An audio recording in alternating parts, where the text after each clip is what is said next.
ખેડૂત હોય, ખેડૂત પોતાના ખેતરમાં જુદા જુદા પાકોના બીજ નાખે.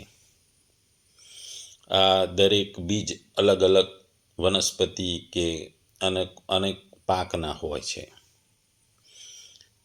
આ બીજને પાણી અને પોષણ તરીકે ખાતર નાખવામાં આવે છે. આ બીજમાંથી જુદી જુદી વનસ્પતિઓ ને જુદા જુદા અનાજ આ ખેતરમાં ઉગે છે. કોક જલ્દી ઉગે છે, કોક મોડા ઉગે છે, કોકનો છોડ જલ્દી મોટો થાય છે, કોકનો નાનો મોટો થાય છે. એટલે ખેડૂત એ પોતાની અધ્યક્ષતામાં પૃથ્વી સાથે પોતે જ બીજનો સંબંધ સ્થાપિત કરે છે અને આ બીજમાંથી જુદા જુદા વૃક્ષો અને પાક થાય છે. અને કોક પાક જલ્દી થાય છે, કોક પાક મોડો થાય છે, કોક વૃક્ષ જલ્દી મોટું થાય છે, કોક વૃક્ષમાં ફળ આવતા વર્ષો વીતી જાય છે. આપણે જોઈએ ન્યાયાલયના ખંડમાં જો બેઠા હોય તો બંને બાજુના પક્ષો હોય, ઘણા જ સાંભળનારા હોય. પણ આ ન્યાયાલય જ્યાં સુધી ન્યાયાધીશ આવે અને એમની ખુરશીમાં બેસે નહીં અને એની અધ્યક્ષતા ન કરે ત્યાં સુધી ન્યાયાલયની પ્રક્રિયાઓ ચાલુ ના થાય. એટલે ત્યાં સુધી ન્યાયાલયનું કશું જ કામનું નહીં. જેવા ન્યાયાધીશ આવે એટલે ન્યાયાલયની જે એસેમ્બલી છે એ સજીવ થઈ જાય, એટલે કે એમાં પ્રાણ ફૂંકાઈ જાય, એક નિષ્ક્રિયમાંથી સક્રિય બની જાય. આવી જ વસ્તુ જો આપણે જોઈએ તો સુગંધની છે. કોઈ માણસ હોય, હવે એને નજીકમાં જુદા જુદા ફૂલો મૂકવામાં આવે તો આ ફૂલોમાંથી જુદી જુદી સુગંધો આવે. વ્યક્તિ એટલે કે માણસ પોતે પોતાની જે ઘ્રાણ શક્તિ છે કે જે સૂંઘવાની શક્તિ છે એની મદદથી એ ફૂલને સ્પર્શ કર્યા વગર સુગંધીનો સ્પર્શ કરે છે. એટલે એને કયા ફૂલની કઈ સુગંધ છે, કયા કયા ફૂલો છે, એમાંથી કઈ કઈ સુગંધ આવે છે અને આ કઈ કઈ સુગંધ છે એમાંથી કયા ફૂલો હોય છે એનો અંદાજ એ પોતાની સૂંઘવાની એટલે ઘ્રાણેન્દ્રિયોથી એ જાણી શકે છે. ટૂંકમાં કોઈ પણ વસ્તુમાં અધ્યક્ષતા હોય તો જ એ વસ્તુ ચાલુ થાય. અહીં ભગવાન પરમેશ્વર અને ભૌતિક વસ્તુઓની વાત કરે છે કે ભૌતિક વસ્તુઓ ચલાવવા માટે ભગવાનની અધ્યક્ષતા જરૂર છે. ભગવદ્ ગીતાનો અધ્યાય 9 શ્લોક 10. મયા અધ્યક્ષેણ પ્રકૃતિ સૂયતે સચરાચરમ હેતુનાનેન કૌંતેય જગત વિપરિવર્તતે. ગુજરાતીમાં જો આ શ્લોકને આપણે કહીએ તો, હે કુંતી પુત્ર, મારી શક્તિઓમાંથી એક એવી ભૌતિક પ્રકૃતિ મારી દેખરેખ હેઠળ કાર્ય કરે છે અને સર્વચર અને અચર જીવોને ઉત્પન્ન કરે છે. તેના શાસન હેઠળ આ જગત વારંવાર સર્જાય છે અને વિનષ્ટ થાય છે. બીજા શબ્દોમાં જો આ શ્લોકને ગુજરાતીમાં કહીએ તો, હે કુંતી પુત્ર, મુझ અધિષ્ઠાતાના પ્રભાવથી જ પ્રકૃતિ ચરાચર સહિત આખા જગતને સર્જે છે અને આ હેતુના લીધે આ જ સંસાર ચક્ર ફરી રહ્યું છે. ટૂંકમાં આ શ્લોકમાં ભગવાનની વસ્તુની વાત થઈ છે. જે આગલા શ્લોકમાં જે ભગવાન ઉદાસીનતા હતા એની વિપરીત અહીં ભગવાન માત્ર સાક્ષીરૂપ અધ્યક્ષ છે. ભગવાન સાક્ષીરૂપ છે અને અધ્યક્ષ છે અને પ્રકૃતિ બધું કરે છે. પ્રકૃતિ એના કાર્યો કરે છે. તેના સામીપ્ય અથવા હાજરીથી પ્રકૃતિ ચર અચરને સર્જે છે. આ સર્જનનું મૂળ કારણ એ પ્રકૃતિ છે. ચર અને અચર તેમજ આ સમગ્ર જગતનું મૂળ કારણ પ્રકૃતિ એ પોતે જ છે. બ્રહ્મ આ જગતના ઉપાદાન કારણરૂપ અવિદ્યાને પ્રકાશિત કરે છે. તેથી તે આ જગતનું કારણ ગણાય છે. લોહી ચુંબક જોઈએ છે તો કોઈ પણ લોહી ચુંબક હોય એની સામીપ્યમાં જો લોખંડનો ટુકડો ફેરવે તો રાખવામાં આવે તો લોહી ચુંબક તરફ એ લોખંડનો ટુકડો આકર્ષાય છે. લોહી ચુંબક પોતે ઉદાસીન છે, પડ્યું હોય, જેવું લોખંડ એની નજીક જાય એટલે એ લોખંડને પોતાની તરફ ખેંચે છે, પણ પડેલો લોહી ચુંબક એ ઉદાસીન છે. એ જ પ્રમાણે ભગવાન પ્રકૃતિ પાસે જગત ઉત્પન્ન કરાવે છે, છતાં પોતે ઉદાસીન રહે છે. ભગવાન સાક્ષી હોવાથી તે ચર તથા અચર પદાર્થોના બનેલા વ્યક્ત ફરતા ચક્રરૂપ આ જગતનો અધ્યક્ષ છે. ટૂંકમાં આપણે જોયું કે ભારતમાં જો આપણે વિચારીએ તો ભારતના રાષ્ટ્રપતિ છે, એ બંધારણીય વડા છે. એ દેશનું શાસન ચલાવવા, લોકશાહીમાં લોકોનું શાસન ચલાવવા માટે એ ઇલેક્શન કરાવે ને ઇલેક્શનમાં વડાપ્રધાન નિયુક્ત થાય. આ વડાપ્રધાન આ દેશનું શાસન ચલાવે. વડાપ્રધાન દેશનું શાસન ચલાવે એના માટે વડાપ્રધાન પણ પોતે જુદા જુદા મંત્રીઓની નિમણૂક કરે.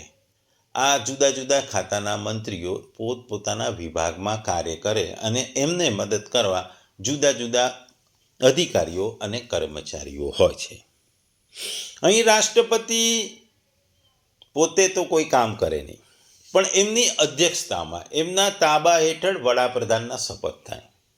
આ વડાપ્રધાન પણ પોતાને મદદ કરવા જુદા જુદા મંત્રીઓની નિમણૂક કરે, જેની પણ એ નિમણૂક રાષ્ટ્રપતિ દ્વારા જ થાય. એટલે રાષ્ટ્રપતિ પોતે બંધારણના વડા છે, પણ એ જેમ ભગવાન પ્રકૃતિને નિમે છે એમ રાષ્ટ્રપતિ વડાપ્રધાનને નિમી અને કાર્ય કરાવે છે, દેશનું સંચાલન કરાવે છે. જેમ પરમેશ્વર ભૌતિક જગત ચલાવવા માટે પ્રકૃતિનું નિર્માણ કરે છે અને આ પ્રકૃતિ દ્વારા આ ભૌતિક જગત ચાલે છે, જેમ રાષ્ટ્રપતિ વડાપ્રધાનને નિમે છે, એ જ વસ્તુ આ શ્લોકમાં ભગવાન આપણને સમજાવી રહ્યા છે. ભગવાનની સત્તા સ્ફૂર્તિ મેળવીને જ પ્રકૃતિ ચરાચર સહિત સંપૂર્ણ પ્રાણીઓની રચના કરે છે. અર્થાત બધું જ પરિવર્તન આ જે પ્રકૃતિ છે એમાં થાય છે. ભગવાન તો એના જ રહે છે, ભગવાન એવા ને એવા જ રહે છે. આપણે જોયું કે લોહચુંબક ત્યાં પડ્યું હોય, પણ કોઈ બી લોખંડની વસ્તુ નજીક આવે એટલે એને આકર્ષે. એટલે લોહી ચુંબકમાં કોઈ ફેર થતો નથી. જેવું લોખંડની વસ્તુ લોહી ચુંબકની નજીક આવે એ પોતાની તરફ ખેંચે છે, એમ ભગવાનમાં પણ કોઈ પરિવર્તન થતું નથી. જ્યાં સુધી પ્રાણીઓને પ્રકૃતિ સાથે સંબંધ રહે છે ત્યાં સુધી પ્રકૃતિની પરવશતાને કારણે તેમના વિવિધ પરિવર્તનો થતા રહે છે. અર્થાત તેમાંથી ક્યાંક પણ સ્થાયી સ્થિતિ થતી નથી. એટલે કે પ્રકૃતિમાં જુદા જુદા લોકોના જન્મ મરણના ચક્કરો થાય છે અને લોકો જન્મ મરણના ચક્રમાં ભટકતા રહે છે. આખી પ્રકૃતિ એ પરમાત્માને આધીન છે. પરમાત્મા સૃષ્ટિની રચના કરે છે, પરંતુ જીવ પ્રકૃતિને આધીન થઈ આ જન્મ મરણના ચક્કરમાં ભટકતો રહે છે. આનો કહેવાનો મતલબ છે કે પરમાત્મા તો પોતે સ્વતંત્ર છે, પરંતુ તેમનો અંશ જીવાત્મા જુદી જુદી ઈચ્છાઓ એટલે કે સુખની ઈચ્છાને કારણે પરાતંત્ર થઈ જાય છે. એટલે આ પરાતંત્રને લીધે એ જુદી જુદી યોનિઓમાં ભટકતો રહે છે, ફરીને ફરી જન્મ લે છે. તત્વથી ભગવાન શક્તિમાન છે અને પ્રકૃતિ એ એમની એક શક્તિ છે. પણ મનુષ્યને સમજાવવાની દ્રષ્ટિથી ભગવાન કહે છે કે સૃષ્ટિની રચનામાં પ્રકૃતિનો મુખ્ય હાથ છે. વાસ્તવમાં પ્રકૃતિની પણ પોતાની કોઈ સત્તા કે કર્મો નથી. જો ભગવાન અને તેમની પ્રકૃતિ આ બે વસ્તુને અલગ અલગ જોઈએ તો સંસારનું ઉપાદાન કારણ પ્રકૃતિ છે, નિમિત્ત કારણ ભગવાન છે. કેમ કે સંસાર રૂપમાં ભગવાન પરિણત થતા નથી, બલકે પ્રકૃતિ પરિણત થાય છે. પરંતુ ભગવાન અને તેમની પ્રકૃતિ એક જ છે, અભિન્ન છે, તો ભગવાન સંસારના આ ઉત્પાદન એટલે કે અભિન્ન નિમિત્તોપાદાનનું કારણ છે. આપણે 7મા જે આગળ અધ્યાય હતો એના આરંભમાં આપણે જોયું હતું કે ભગવાને પરા અને અપરા પ્રકૃતિના સ્વરૂપનું જે વર્ણન કર્યું હતું અને અહીં આ 9મા અધ્યાયના આરંભમાં તેમણે કાર્યો એટલે કે ઉત્પત્તિ, પછી એનું પાલન અને પ્રલયનું વર્ણન કર્યું, જે ભગવાનની લીલા તરીકે કહીએ છીએ. તાત્પર્ય છે કે 7મા અધ્યાયમાં અપરાનું જે વર્ણન કર્યું હતું એ મુખ્ય છે. અહીં અપરાના માલિક પરમાત્માનું વર્ણન મુખ્ય છે. આ અધ્યાયમાં ભગવાનની લીલા, પ્રભાવ અને ઐશ્વર્યનું ડિટેલ વર્ણન છે. એ આ વસ્તુ છે. રાજાને મન થાય છે કે આ પૂનમે આપણે યાત્રાધામની મુલાકાત લેવી જોઈએ. આ વસ્તુ આ ઈરાદો એના મંત્રી સમક્ષ વ્યક્ત કરે છે. આ કર્યા પછી રાજા તો બધું ભૂલી જાય છે, પરંતુ પછી પૂર્ણિમાના એટલે કે પૂનમના આગલા દિવસે મંત્રી રાજાને યાદ અપાવે છે કે હવે શાહી સરઘસનો સમય છે. બીજા દિવસે જ્યારે રાજા બહાર આવે છે ત્યારે તેણે આખો માર્ગ પ્રજાથી ભરેલો જોયો. વિવિધ સ્થળે સ્વાગતની તૈયારીઓ હતી, કમાનો ઊભી કરવામાં આવી હતી. તેમની શાહી મુલાકાત અને પરત ફરવા માટે તમામ વિગતવાર વ્યવસ્થાઓનું આયોજન હતું, અને આ ખૂબ જ ધામધૂમથી અને રંગીન તરીકે કરવામાં આવ્યું હતું. તમામ રાજાના અધિકારીઓએ તેમની તમામ પ્રકારની આવડત અને ક્ષમતાને રેડી દીધી હતી. મંદિરની શાહી યાત્રા સફળ બની હતી. આ બધી જ પ્રવૃત્તિઓ દરેકને જોવા મળી, પણ આ પ્રવૃત્તિઓમાં દરેકને તેમની સત્તા ફક્ત રાજાને કારણે મળી. છતાં રાજા પોતે આ જે શાહી સવારી છે એના કોઈ પણ પ્રકારના તૈયારીમાં એટલે કે એના ચિત્રમાં ક્યાંય નહોતો. મંત્રીને રાજા તરફથી મંજૂરી મળી હતી અને તમામ લોકોને એ મંત્રીએ કામે લગાડી અને આ યાત્રા પૂરી કરી હતી.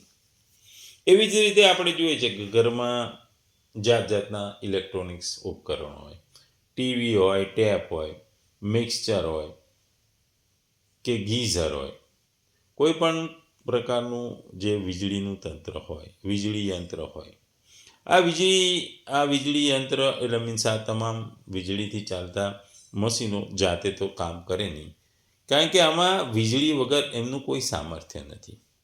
જ્યારે એમાં વીજળી પસાર થાય, કરંટ પસાર થાય એટલે આ ટેપ હોય, ટીવી હોય કે મિક્સચર હોય કે ગીઝર હોય એ ચાલુ થાય. એ જ વાત અહીં ભગવાન કહે છે કે એવી જ રીતે સંસારમાં જે પણ થાય છે, થઈ રહ્યું છે, અર્થાત અનંત બ્રહ્માંડનું સર્જન, પાલન અને સંહાર, સ્વર્ગ વગેરે લોકોમાં અને નરકોમાં પાપ પુણ્યના ફળનો ભોગ, જાત જાતની વિચિત્ર પરિસ્થિતિઓ, ઘટનાઓ, આકૃતિઓ, વેશભૂષા, સ્વભાવ વગેરે જે પણ થઈ રહ્યું છે એ તમામ પ્રકૃતિ દ્વારા થઈ રહ્યું છે. પરંતુ વાસ્તવમાં આ પ્રકૃતિ પણ ભગવાનની અધ્યક્ષતામાં કામ કરે છે. ભગવાનની હાજરી, ભગવાનની અધ્યક્ષતા વગર આ કોઈ કામ થતા નથી. જેમ વીજળીના કરંટ વગર વીજળીથી ચાલતા પદાર્થો કે યંત્રો ચાલતા નથી, એમ આ પણ ભગવાનની હાજરી વગર, ભગવાનની અધ્યક્ષતા વગર પ્રકૃતિ પણ ચાલતી નથી. આ જ વસ્તુ આ શ્લોકમાં ભગવાન જણાવી રહ્યા છે. ભગવાન આપણને કહે છે કે પ્રકૃતિ જળ છે અને પ્રકૃતિ એક જળ સંવેદન છે.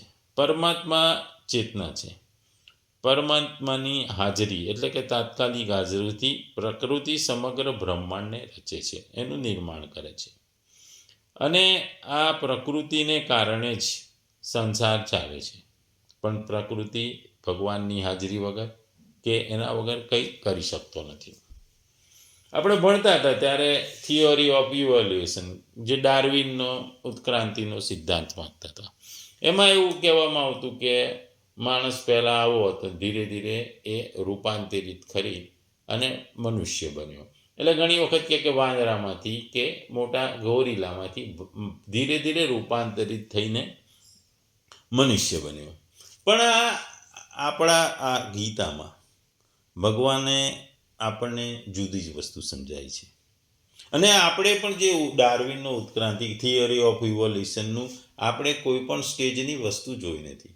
ગોરીલા કે વાંદરાને મનુષ્યમાં જતા કોઈ પણ તબક્કામાં આપણે કોઈને કોઈ જોયું નથી. આપણે ગોરીલા પણ જોયા છે, વાંદરા પણ જોયા છે, મનુષ્ય જોયા છે, પ્રાણીઓ જોયા છે, પક્ષીઓ છે. આ બેની વચ્ચે મનુષ્ય તરફ જતી કોઈ પણ પ્રક્રિયાની વચ્ચેની વસ્તુ આપણે કોઈ જ નથી. પ્રાણીઓમાં કે પશુ પક્ષીઓમાં કે કોઈ પણ જગ્યાએ આપણે વચ્ચેની વસ્તુઓ જોઈ નથી. એટલે ડાર્વિનના ઉત્ક્રાંતિનો જે સિદ્ધાંત છે એ સમજવો આપણા માટે અઘરો છે. કારણ કે અહીં ભગવાન આપણને છે કે ભગવાન જણાવે છે કે એના કર્મો પ્રમાણે 84 લાખ યોનિઓમાં લોકોનો જન્મ થાય છે. 84 લાખ યોનિઓ છે અને દરેક વ્યક્તિઓની, દરેક વસ્તુની, પ્રાણી, પશુ એ દરેકની યોનિઓ અલગ છે. એટલે એકમાંથી બીજામાં જતું નથી, પણ પોતાના કર્મોને કારણે દરેક વ્યક્તિ જુદી જુદી યોનિઓમાં જન્મે છે એવું ભગવાન આપણને કહે છે. આ શ્લોકમાં પણ એ જ વસ્તુ સમજાવવામાં આવી છે કે યોનિઓમાં જન્મે છે, જુદી જુદી યોનિઓમાં, અને પછી એ પ્રમાણે જન્મ લે છે. યોનિઓના 84 લાખ યોનિઓ છે. આમાંથી 4 લાખ યોનિઓ મનુષ્ય માટેની છે, 30 લાખ યોનિઓ પશુઓની છે, 10 લાખ યોનિઓ પક્ષીઓની છે, 11 લાખ એ કીટકો તથા જે સરીસૃપ પ્રાણીઓ છે એની છે, 20 લાખ વૃક્ષો તથા પૌધા કે વનસ્પતિઓની યોની છે, 9 લાખ એ જે જળમાં રહેતી વસ્તુઓ એની યોનિઓ છે. એટલે કુલ 84 લાખ યોનિઓ છે. આના માટે શાસ્ત્રમાં અને ખાસ કરીને પદ્મપુરાણમાં પણ એક શ્લોક છે આ તમામ યોનિઓને સમજાવે છે. જલલા 9 લક્ષાણી સ્થાવર લક્ષ વિસંતિ કૃમયો રુદ્ર સંખ્યકા પક્ષીણામ 10 લક્ષણમ ત્રિસલક્ષણી પશ્વા ચતુર્લક્ષાણી માનુષા. આ તમામ જે યોનિઓની જે આપણે વાત કરીએ પદ્મપુરાણના એક જ શ્લોકમાં બધી જ વસ્તુઓને સમજાવી દીધી છે. ટૂંકમાં આ શ્લોકમાં ભગવાન આપણને કહે છે કે મારી હાજરી, મારી અધ્યક્ષતામાં જ કંઈ પણ થાય છે. આપણે પ્રકૃતિને માતા ગણીએ અને ભગવાનને પિતા ગણીએ તો જે એ બેની હાજરીથી, બેને લીધે જે જીવાત્મા, જે વસ્તુઓ ઉત્પન્ન થાય છે એને આપણે જીવાત્મા કહીએ છીએ. એટલે ભગવાન જ સર્વે સર્વા છે. ભગવાન એ જ કહે છે કે મારી સત્તા સ્ફૂર્તિ પ્રાપ્ત કરીને જ પ્રકૃતિ ચર અચર, જળ, ચેતન વગેરે ભૌતિક સૃષ્ટિને રચે છે. જેવી રીતે બરફનું જામવું, હીટરનું ગરમ થવું, ટ્રામ ને રેલનું આવવું જવું, લિફ્ટનું ઉપર નીચે જવું, હજારો માઇલથી અંતરેથી થવાવાળા નાટકો વગેરે જોવા, શરીરના અંદરના ભાગ જોવાનો એક્સરે, આ વગેરે વિભિન્ન કાર્યો યંત્રોથી થાય છે. પણ આ યંત્રો અને કંઈ પણ વસ્તુ મારાથી ચાલે છે. આ બરફનું જામવું એ બધું પણ મારાથી થાય છે. ભલે એ યંત્રો વીજળીથી ચાલે પણ આ સમગ્ર જગત મારાથી ચાલે છે. ભગવાન સંસારની રચના પ્રકૃતિને લઈને જ કરે છે અને પ્રકૃતિ સંસારની રચના ભગવાનની અધ્યક્ષતામાં કરે છે. ભગવાન અધ્યક્ષ છે. આ જ કારણથી જગતનું વિવિધ પરિવર્તન થાય છે. તે વિવિધ પરિવર્તન જ્યાં સુધી પ્રાણીઓનું પ્રકૃતિ અને પ્રકૃતિના કાર્ય શરીર સાથે પોતાપણું કે મારાપણું, હુંપણું ચાલુ રહે છે ત્યાં સુધી તેઓનું વિવિધ પરિવર્તન થતું રહે છે. અર્થાત ક્યાંક આ લોકમાં કે બીજા લોકમાં, ક્યારેક એક શરીરમાં તો બીજા શરીરમાં પરિવર્તન થતું જ રહે છે. એટલે જ્યાં સુધી મોક્ષ કે ભગવત પ્રાપ્તિ ના થાય ત્યાં સુધી તમારે આ જન્મ મરણના ચક્રમાં ફરતા રહેવું પડે છે. અહીં ભગવાન આગળ કહે છે કે સગળા પ્રાણીઓ ભગવાનમાં સ્થિત હોવાથી ભગવાનને જ પ્રાપ્ત છે. પરંતુ જ્યારે તેઓ પોતાને ભગવાનમાં ન માનીને પ્રકૃતિમાં માની લે છે અર્થાત પ્રકૃતિના કાર્ય સાથે પોતાપણાનો સંબંધ માની લે છે ત્યારે તેઓ પ્રકૃતિને પ્રાપ્ત થઈ જાય છે. પછી ભગવાનની અધ્યક્ષતામાં પ્રકૃતિ તેઓના શરીર ઉત્પન્ન અને લીન કરી લે છે. વાસ્તવમાં જોવામાં આવે તો પ્રાણીઓને ઉત્પન્ન અને લીન કરવાથી શક્તિ પ્રકૃતિમાં નથી, કારણ કે તો આપણે કીધું એમ જળ છે. જીવ સ્વયં પણ જન્મતો કે મરતો નથી. કારણ કે તે પરમાત્માનો અંશ હોવાથી એ અવિનાશી છે, ચેતન છે, નિર્વિકાર છે. પરંતુ પ્રકૃતિજન્ય પદાર્થો સાથે મારાપણાનો સંબંધ જોડીને તેમને પરવશ થઈને જીવને જન્મ લેવો પડે છે અને મરવું પડે છે. અર્થાત જુદા જુદા નવા નવા શરીરોને ધારણ કરવા પડે છે અને પછી એને છોડી દેવા પડે છે. જગત માત્રની ઉત્પત્તિ, સ્થિતિ અને પ્રલયની જે પ્રક્રિયા છે, ક્રિયા છે, એ જ પ્રકૃતિથી થાય છે, પ્રકૃતિમાં થાય છે અને પ્રકૃતિથી જ હોય છે. પરંતુ એ પ્રકૃતિને પરમાત્માથી જ સત્તા સ્ફૂર્તિ મળે છે.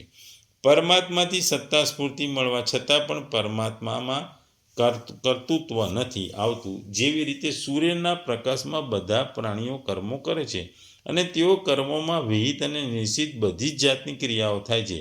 તે કર્મ અનુસાર પ્રાણીઓ અનુકૂળ પ્રતિકૂળ પરિસ્થિતિઓ અનુભવ કરે છે. કોઈ સુખી થાય, કોઈ દુઃખી થાય, કોઈ ઊંચો થાય, નીચો જાય, કોઈ એક લોકમાં જાય, બીજા લોકમાં જાય, કોઈક એક વર્ણાશ્રમમાં જાય, બીજો વર્ણાશ્રમમાં જાય, વગેરે પરિવર્તન થાય છે. પરંતુ સૂર્ય અને એનો પ્રકાશ જેમ છે તેમ જ રહે છે.